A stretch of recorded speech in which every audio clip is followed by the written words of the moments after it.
Hi friends, welcome to day 4 of Vox Guru's 10-day workshop.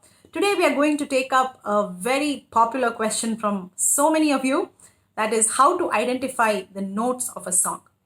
Every song is finally made up of musical notes, right? Even though there are lyrics and all of that, ultimately it is a tune, it is a melody that is composed of musical notes. So how do we understand and identify these notes? Now, in yesterday's session, we understood how to find out the root note or sa, which is the mother of all the notes. So that is the most important phase. So if you're able to do that well, then you will find this also easy. Now, initially in the first session, we understood what is the relationship between sa and pa. Remember?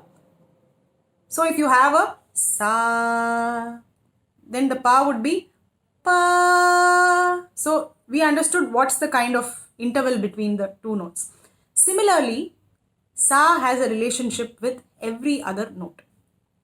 So the first thing you need to understand is the relationship between sa and ri, sa and ga, sa and ma, and so on. Okay, so with respect to sa, you need to know where each note lies. You need to understand the interval. And that is what we are going to do today. Only after that, you will be able to understand relationship between, let's say, ri and ga or ri and ma, without the sa reference. But that is a later stage. So first, you need to understand the relationship between sa and every other note. So let's take the swaras one at a time, starting with ri. So let's look at the relationship between sa and ri. Sa, ri, sa, ri.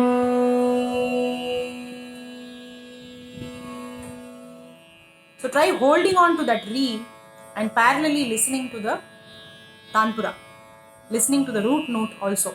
Only then you will know that root note is here, my note is here, root note is here, my note is here. So then you will get familiar with that position. Okay. Sa, ri, ri,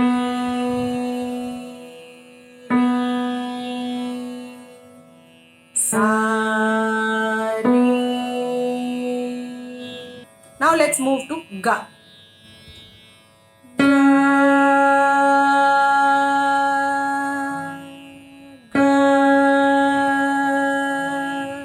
First, listen to the note, 10 to 15 times along with the tambura. First, see how the note feels against the tambura. Get the feel of that note first. You don't go into too much analysis. First, feel the note against the tambura. So my sa is sa, ga. The interval has increased now, right? Earlier it was sa, ri. Now it is sa, ga, ga, sa, ga, ga, sa. So get used to this interval also. And now let's look at ma. Ma. Where is the sa? Sa, ma, ma, sa, ma. It's a bigger gap, but it is not as big as sa, pa. Remember that? Sa, pa. Ma is sa, ma. So in this manner, if you compare every note with the root note and understand the interval, then you will find it much easier to identify it. If you just sing the notes continuously, like sa, ri, ga, ma, pa, that becomes like a melody. So there you may not realize each and every position. But when you do it like this, sa, ri, sa, ga, sa, ma, sa, pa, So here you can clearly see the difference, right? Now once you've done this many times, then slowly try to let go of the sa. Keep the sa in your mind and try to sing each swara without the sa. For example, if I ask you to sing only ga, how will you correctly place it? For that you have to think about sa, then try to remember what was that interval between sa and ga and sing only ga. But in my mind I was singing sa ga. Okay, but that sa I did not sing aloud. Remember when we learnt addition of numbers as children? What did your teacher say? 2 plus 3. Keep 2 in the mind and 3 in the fingers, right? So that is exactly what we are doing here. Keep sa in the mind and add 2 notes to it. Only difference is 2 is a number but sa is a sound. You have to keep the sound in your mind. So that skill you have to develop to remember a sound. Only then you can compare it. So now let's take up the swaras of the second half. Pa, dha, ni, sa. For this we will take pa as our reference because sa is quite low, right? So the intervals become quite big. So it might be difficult for you to visualize the exact gap. So let's take pa because it is closer to those notes. So we will start by singing pa and the. Notice the interval. Pa, da, pa, da, pa, da, da. So try to absorb the sound of the and keep comparing it in your mind with pa and with the tambura. See how it feels against the tambura. Da, pa. Okay, now let's go to ni. Pa, ni. Bigger gap, right? Pa, ni. Pa, ni. Ni, pa, ni. Ni, ni. Absorb this. And finally we go to the higher sa. Pa, sa, pa, sa, pa, sa. This is also a very special relationship. Just like how sa to pa is special, similarly pa to sa is also special and it is not the same interval. Sa to pa is a bigger interval, pa to sa is a smaller interval. If you look at it on the harmonium or the keyboard, you will understand how many notes fall between these intervals. Okay, so get used to this pa, sa also. So now let's combine all the notes. So I will play any random note and you have to identify it. Let's take for example, first you have to identify whether this note falls below pa or above pa, because that will narrow down your options, right? Now this sounds like a lower note. Pa is pa and this note is pa. So it's clearly lower than pa, right? So that means I have to use sa as my reference. So let's use sa as the reference and try to identify this. Where is sa? Sa. And this note is pa. So it is sa, ga. Remember? Sa, ga.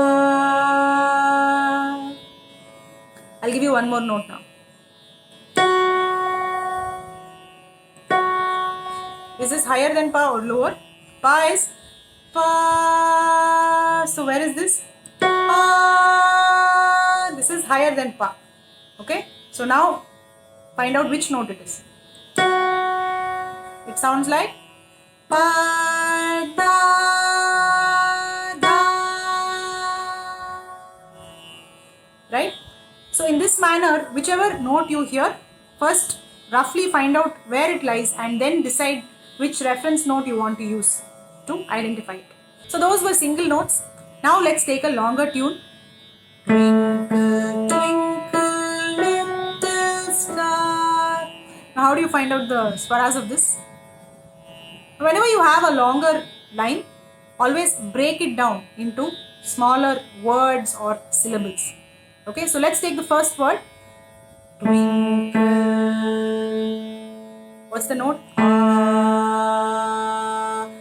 The first thing you have to do is convert the word into a sound. Don't sing twinkle, then you will get distracted. You will not be able to understand the note.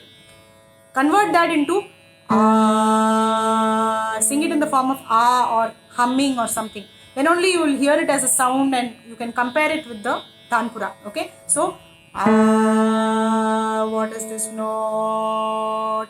It is the most important root note, sa. Okay, so we have sa, so twinkle, sa, sa. Now the next word, twinkle, ah. What is this note? So this should remind you of the sa-pa relationship. So this note is pa, because my sa is sa-pa. So twinkle, twinkle. Then little ah. You can make out that it is very close to pa, right? So this should remind you of pa, da, da, little star. It's back to pa. So far we have sa, sa, pa, pa, da, da, pa. Okay, then how I wonder what you are. So this is mama. How I remember sama. So mama wonder gaga. Remember saga. It is the same girl. What you. This is similar to sari.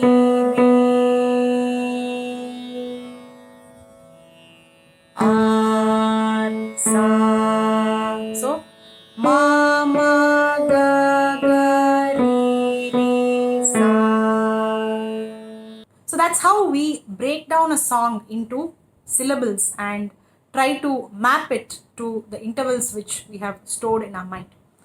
And as I said yesterday, the best way to start is with nursery rhymes because they use a lot of plain notes and there are no gamakas and grace notes to confuse us. And also there are many rhymes which use only natural notes. So practice a lot on natural notes before you add other swaras. Now that is one thing I have to confess to you actually. Although I have given you this process and tried to come up with a method to identify intervals, this is not how I learnt it. When I was learning classical music, all these things were integrated in that format itself. When we learnt all the varisays, right? Sarali varisai, Janta varisai, Datu varisai, there itself we came across so many different intervals. Right? Maybe we didn't realize it at that stage, but we were exposed to so many different intervals. And then when we tried it in different ragas, the intervals also changed and we learnt new intervals. So that is typically how it should develop. So what we did today, it is good for starters, to understand between sa and ga, what is the gap, between sa and ri, what is the gap. But there are so many more intervals, right? What about the interval between ri and dha? What about ma and sa? What about ni and pa?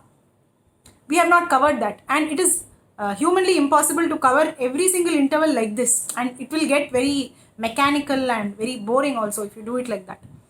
So the right way to do it is get into classical music, and all of this will get covered over a period of time. This is not something that you develop over say 1 week or 10 days or something like that. So this is something which it gets into your blood slowly and steadily as you go through the various lessons of Indian classical music. Of course, you have to apply your mind to it and try to observe and understand what is happening with the notes, how are the notes moving, what are the intervals that I'm dealing with, where is the grace note coming, and all of that. So if you think about all that itself, you will develop a very good ability to recognize notes. So what we did today is only a good way to launch yourself in this direction, but you definitely require training in Indian classical music, whether it is Carnatic or Hindustani. That is absolutely your choice, but make sure you get yourself trained in one of these forms. If you are looking for courses, please check out the VoxGuru app. We have courses in both Carnatic and Hindustani classical, or you can also write to us if you're looking for one-to-one classes as well. So I hope you enjoyed today's session, and stay safe at home, and I'll be back tomorrow with the next session. Take care. Bye.